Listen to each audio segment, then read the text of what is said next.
Hello readers, आज हम John Keats द्वारा लिखे गए एक work odd on a Grecian earn को पढ़ेंगे, जिसको कि कीट्स द्वारा 1819 में लिखा गया था। और इस वर्क में हम कीट्स का ग्रीक आर्ट के लिए प्यार देख सकते हैं और ये उसका बहुत अच्छा एग्जाम्पल है। तो इसमें वो एक बर्तन में बने हुए कुछ प्रिंट हैं, कुछ कार्विंग की हुई है, उसको देख करके उसी पे उन्होंने पूरी पोइट्री लिख डाली है और वो बहुत ज़्यादा प्रेज़ करते हैं इन चीज़ों की। तो किस तरीके से उन्होंने बड़ी बखूबी से इसको रिप्रेजेंट किया है वो इस ओड में दिया है। तो शुरू करते हैं ode. Thou still unravished bride of quietness, thou foster child of silence and slow time, Sylvan historian, who canst thus express a flowery tale more sweetly than our rhyme? You are pious pride of quietness and have been nursed by silence and slow moving time. O historian of pastoral life, you can tell a story of adventure in better way than our poems can do. तो John Keats ने उस बर्तन को, उस pot को एक पायस bride कह करके रिप्रेजेंट किया है। पायस अनरेविश्ड का अर्थ है कि जो अनटच्ड है, जो बहुत ज़्यादा पवित्र है, वो क्वाइटनेस की ब्राइड है और उसको एडॉप्ट किया गया है साइलेंस और स्लो मूविंग टाइम द्वारा। यानी कि जो अर्न है वो क्वाइटनेस की वाइफ है और साइलेंस और स्लो मूविंग टाइम की एडॉप्टेड बेटी है। तो वो आगे कहता है कि ये जो पॉट है वो कैसी जो पेस्टोरल लाइफ है उसको रिप्रेजेंट करता है। वो एक कहानी को बता रहा है और वो इतनी बखूबी से बता रहा है कि जो पोएट है वो खुद भी अपनी राइम में उतनी बखूबी से उसको एक्सप्लेन नहीं कर सकता है। उसकी पोएम्स भी इतना अच्छा एक्सप्रेस नहीं कर सकती हैं। What leaf-fringed legend haunts about thy shape, of deities or mortals, or of both, in temple or the dales of Arcady?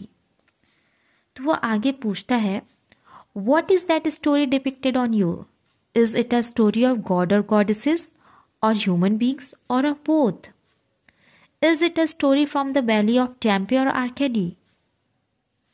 तो आगे उस अर्न से पूछ रहा है कि तुम पे जो ये बने हुए हैं प्रिंट, ये कौन सी कहानियाँ बता रहे हैं? क्या ये भगवान की है, क्या ये देवियों की है, इंसानों की है, या फिर भगवान और इंसानों दोनों की हैं? क्या ये कहानियाँ एमपी की घाटी से रिलेटेड है या फिर आर्केडी से? What men or god are these? What maiden sloth? What mad pursuit? What struggle to escape? What pipes and trembles? What wild ecstasy? फिर वो आगे पूछता है कि इसमें कौन से गॉड्स को प्रेजेंट किया गया है और ये जो मेडन्स हैं वो कहाँ भाग रही हैं और किस तरीके से उनके पीछे जो लवर्स भाग रहे हैं। So he is asking, who are these gods presented there? There is a coy maiden and she is trying to escape the lover and he is madly chasing her. तो आगे बोल रहा है कि वो उसको दिखता है कि उसमें कुछ जो एक लेडी बनी हुई है वो भागने की कोशिश कर रही है, क्योंकि उसके पीछे एक लवर पड़ा हुआ है। वो लवर उसको मैडली, बिल्कुल पागलपन में उसको चेज कर रहा है और वो भाग रही है। और उस पे उसको कुछ इंस्ट्रूमेंट्स भी दिखते हैं, कुछ म्यूज़िकल इंस्ट्रूमेंट्स हैं। तो वो पूछ रहा है, what type of musical instruments are there? ये किस तरह के म्यूजिकल इंस्ट्रूमेंट्स हैं? तो ये सारी चीज़ें उसको बहुत ही एक क्वेश्चनेबल फॉर्म में उसके सामने आ रही हैं और वो अर्न को देख करके इस पोएम को क्रिएट कर रहा है और ये सारे क्वेश्चंस पूछता है। Heard melodies are sweet but those unheard are sweeter, therefore ye soft pipes play on, not to the sensual ear but more endeared, pipe to the spirit ditties of no tone. तो आगे वो बोलता है, the songs that we hear through our physical ears are sweet but the songs that our souls listen are definitely sweeter. You pipers play on for the delight of our souls. आगे वो बोल रहे हैं कि जो हम संगीत अपने कानों से सुन सकते हैं, हाँ वो बहुत ज़्यादा मधुर होते हैं, लेकिन जो हम नहीं सुन पाते वो और भी ज़्यादा मधुर होते हैं। वो ऐसा क्यों कह रहे हैं कि क्योंकि जो अर्थ में जो संगीत उसको दिख रहा है कि कोई म्यूजिशियन बना हुआ है जो अपने इंस्ट्रूमेंट को प्ले कर रहा है, वो उसको सुन नहीं सकता, लेकिन उसको सिर्फ उसकी आत्मा महसूस कर सकती है। तो वो बोल रहा है कि जो उसकी आत्मा महसूस कर सकती है वो ज़्यादा स्वीट है, जो कि हम कानों से सुन सकते हैं उससे भी ज़्यादा स्वीट है।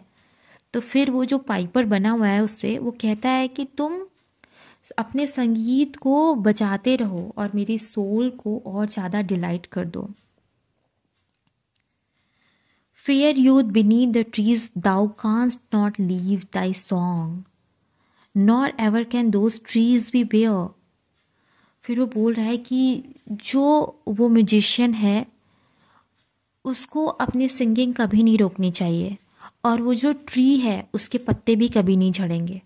Bold lover, never never canst thou kiss, though winning near the goal, yet do not grieve, she cannot fade. Though thou hast now thy bliss, forever wilt thou love and she be fair. Then he says that the lover will never be able to kiss the girl though he is very near about to kiss her. She can never grow old. He will love her forever and she will always be beautiful. They are all captured on the urn.